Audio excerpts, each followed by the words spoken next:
नमस्कार दोस्तों। इंडिया में हर साल 10 से 15 हजार बच्चे थैलीसीमिया से ग्रसित पाए जाते हैं। कोई हैरानी की बात नहीं, इंडिया को कैपिटल ऑफ थैलीसीमिया बुलाया जाता है। यह परिवार में किसी को है तभी होगी, लेकिन थैलीसीमिया से कैंसर होने के रिस्क बढ़ जाता है। 2015 में ताइवान में एक स्टडी आई थी जिसमें बताया गया कि जनरल पॉपुलेशन के मुकाबले थैलीसीमिया से ग्रसित लोगों के अंदर 52% कैंसर होने की संभावना बढ़ जाती है। एक बच्चा था सोनू, जब वह पैदा हुआ तो कोई दिक्कत नहीं थी, मगर जब वह 6 मंथ का हुआ उसको रूटीन चेकअप के लिए हॉस्पिटल ले जाया गया। हॉस्पिटल ले जाने पर जब उसका एचबी चेक किया गया, हीमोग्लोबिन चेक किया गया, तो हीमोग्लोबिन की मात्रा उसके शरीर में काफी कम थी और कई जांचें की गई तो उसके अंदर थैलीसीमिया मेजर पाया गया, जिसे कॉलेस एनीमिया भी कहा जाता है, जो कि एक जेनेटिक गंभीर बीमारी है। इस बीमारी में शरीर पर्याप्त मात्रा में स्वस्थ हीमोग्लोबिन नहीं बना पाता है, जिससे आरबीसी की कमी हो जाती है, जिसकी वजह से सोनू को लाइफ लॉन्ग ब्लड ट्रांसफ्यूजन की जरूरत पड़ेगी। शुरू में जब सोनू को हॉस्पिटल ले जाया जाता तो उसे फील होता कि मेरे दोस्त तो हॉस्पिटल नहीं जाते, फिर मुझे क्यों ले जाया जाता है, और वह रोने लग जाता था। मगर जब वह 7-8 साल का हुआ तो उसे धीरे धीरे समझ में आने लगा कि मेरे शरीर के अंदर कोई किसी तरह की परेशानी है। अब हम जानते हैं कि थैलीसीमिया मेजर के प्रमुख लक्षण क्या होते हैं। इसके अंदर सीवियर एनीमिया, मतलब शरीर के अंदर हीमोग्लोबिन की काफी मात्रा में कमी हो जाती है। चेहरे पे बोन्स में असामान्य विकार होने लग जाते हैं। ग्रोथ रिटार्डेशन, मतलब शरीर की ग्रोथ रुक जाती है। स्प्लेनोमेगली क्या होता है कि एक शरीर के अंदर ऑर्गन पाया जाता है, स्प्लीन उसकी साइज बढ़ जाती है।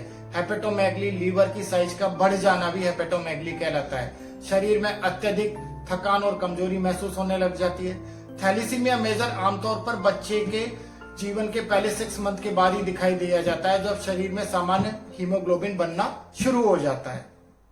थैलीसीमिया मेजर का डायग्नोसिस कैसे किया जाता है? इसके लिए CBC complete blood test count किया जाता है हीमोग्लोबिन चेक करने के लिए। हीमोग्लोबिन इलेक्ट्रोफोरेसिस, इससे पता चलता है कि व्यक्ति को हीमोग्लोबिन में कौन सा प्रकार मौजूद है, इसकी मात्रा क्या है। इस टेस्ट से थैलीसीमिया की पहचान की जाती है।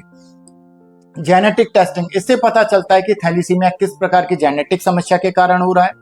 प्रीनाटल टेस्टिंग, गर्भावस्था के दौरान जांच करके भ्रूण की जांच करके देखा जा सकता है कि बच्चे को थैलीसीमिया है या नहीं है। प्रोग्नोसिस, किस तरीके से, अगर सही समय पे अगर बच्चे को थैलीसीमिया का पता चल जाता है तो बच्चा जीवन भर एक सामान्य जिंदगी जी सकता है, लेकिन उसके लिए जिंदगी भर ट्रीटमेंट की आवश्यकता होगी तथा साथ में ब्लड ट्रांसफ्यूजन की आवश्यकता रहेगी। सोनू को उसके ट्रीटिंग डॉक्टर ने बताया दात्री के बारे में। दात्री क्या है? दात्री एक स्टेम सेल रजिस्ट्री है जो दुनिया भर के संभावित डोनर्स का डेटा कलेक्ट करती है और डोनर्स को सर्च करने में मदद करती है। अब ब्लड कैंसर को समझने के लिए स्टेम सेल्स का समझना जरूरी है। क्या होते हैं स्टेम सेल्स? स्टेम सेल्स और कैंसर में एक बहुत बड़ा लिंक है। आप इनके नाम से ही अंदाजा लगा सकते हैं। स्टेम सेल्स ऐसे सेल्स जिनसे दूसरे सेल्स बनते हैं और खुद को अलग अलग प्रकार के सेल्स में बदल सकते हैं। साथ ही स्टेम सेल्स खुद को रिप्लिकेट भी कर सकते हैं। यही वो सेल्स होते हैं जिनसे ब्लड सेल्स, स्किन सेल्स और मसल सेल्स बनते हैं। यही सेल्स डैमेज टिश्यू को भी रिपेयर करते हैं। इसीलिए ब्लड कैंसर और ब्लड डिसऑर्डर के इलाज के लिए स्टेम सेल्स बहुत ही आवश्यक है। प्रेगनेंसी के स्टार्टिंग में जब एक फर्टिलाइज्ड एग ब्लास्टोसिस्ट बनता है, एक बहुत ही अर्ली स्टेज एम्ब्रियो की बच्चे बनने से पहले ब्लास्टोसिस्ट के अंदर जो स्टेम सेल्स पाए जाते हैं उन्हें एम्ब्रियोनिक स्टेम सेल कहा जाता है। और ये वो सेल्स है जो बॉडी की किसी भी सेल्स का रूप ले सकते हैं, लेकिन जब इंसान बड़े होते हैं तो उनमें कोई भी ऐसे स्टेम सेल्स नहीं होते जो किसी भी स्टेम सेल्स में कन्वर्ट हो सकें। अडल्ट में स्टेम सेल्स, जिन्हें सोमेटिक स्टेम सेल्स कहा जाता है, वो किसी भी टिश्यू या ऑर्गन में होते हैं, उसी के अकॉर्डिंग डिफरेंशिएट करते हैं। जैसे कि ब्रेन में स्टेम सेल्स हैं तो वो सिर्फ ब्रेन सेल्स ही डेवलप करेंगे। स्किन के अंदर जो स्टेम सेल्स हैं वो स्किन ही सेल्स को डेवलप करेंगे। और हमारे जो ब्लड के अंदर जो स्टेम सेल्स होते हैं अलग अलग, वो अलग अलग ब्लड सेल्स में ही कन्वर्ट हो पाते हैं। कीमोथेरेपी से कैंसर सेल्स को ज्यादातर नष्ट कर दिया जाता है, लेकिन सवाल यह है कि हेल्दी ब्लड सेल्स जो डिस्ट्रॉय हुए हैं उन्हें कैसे रिस्टोर किया जाए। इसके लिए किया जाता है स्टेम सेल्स ट्रांसप्लांट, जिसे कि बोन मैरो ट्रांसप्लांट भी कहा जाता है। ये ब्लड कैंसर और ब्लड डिसऑर्डर के लिए ट्रीटमेंट का एक ऑप्शन होता है। कुछ केसेस में इंसान के स्वयं के हेल्दी स्टेम सेल्स खुद ही को दिए जाते हैं। ऐसे केसेस को कहा जाता है autologous stem cell transplant. Patient के एक तरफ से ब्लड जाता है एफरेसिस मशीन में, स्टेम सेल्स को यहाँ अलग किया जाता है और ब्लड को दूसरे आर्म में वापस बॉडी में डाल दिया जाता है। कीमोथेरेपी से कैंसर सेल्स को मारा जाता है और उन स्टेम सेल्स को वापस बॉडी में दिया जाता है। कई केसेस में दूसरे डोनर की जरूरत होती है क्योंकि स्वयं की बॉडी में बोन मैरो की पर्याप्त मात्रा नहीं होती है, हेल्दी ब्लड सेल्स नहीं मिल पाते हैं। ऐसे केसेस में कहा जाता है कि एलोजेनिक स्टेम सेल ट्रांसप्लांट जब किसी दूसरे पर्सन से लिए जाते हैं। जिस प्रकार ब्लड लेने के लिए आपको डोनर के ब्लड ग्रुप मैच की जरूरत होती है, ठीक उसी तरीके से स्टेम सेल्स लेने के लिए आपको जरूरत होती है HLA टाइपिंग्स की। इसका फुल फॉर्म होता है ह्यूमन ल्यूकोसाइट एंटीजन टाइपिंग। यह शरीर में एक तरीके से CID, CBI और खुफिया पुलिस या इंटेलिजेंस ब्यूरो की तरह काम करता है। HLA टाइपिंग एक प्रकार की मेडिकल टेस्टिंग है जिसका उपयोग यह पता लगाने के लिए किया जाता है कि अगर व्यक्ति के शरीर में कौन से HLA प्रोटीन्स मौजूद हैं। HLA प्रोटीन शरीर की कोशिकाओं या सेल्स के HLA प्रोटीन शरीर की कोशिकाएं या सेल्स की सतह पर पाए जाते हैं। यह इम्यून सिस्टम को सही कामकाज करने में महत्वपूर्ण भूमिका निभाते हैं। HLA टाइपिंग के मुख्य रोल क्या क्या होते हैं इम्यून सिस्टम में। HLA प्रोटीन्स इम्यून सिस्टम को यह पहचानने में मदद करते हैं कि कौन सी सेल्स शरीर की है और कौन सी सेल्स बाहरी तत्व है। जैसे कि बैक्टीरिया, वायरस शरीर में जब आ जाता है तो HLA प्रोटीन्स इम्यून सिस्टम को पहचानने में तुरंत मदद करते हैं और उन्हें नष्ट कर देते हैं। Organ transplant. HLA टाइपिंग से यह सुनिश्चित किया जाता है कि डोनर्स और रिसीवर के HLA प्रोटीन्स मैच करें ताकि ऑर्गन्स को शरीर रिजेक्ट ना करे, जैसे कि liver transplant, heart transplant, kidney transplant, eye transplant इत्यादि। बोन मैरो ट्रांसप्लांट जैसे कैंसर जैसे स्पेशली ब्लड कैंसर और ब्लड डिसऑर्डर्स में HLA मैचिंग बहुत ही इंपॉर्टेंट होती है। यहाँ हम डिस्कस कर रहे हैं थैलीसीमिया मेजर की। इसमें HLA टाइपिंग मैचिंग बहुत जरूरी है बोन मैरो ट्रांसप्लांट के लिए। आपके भाई बहन से HLA टाइपिंग मैच करे उसकी प्रोबेबिलिटी 25% होती है।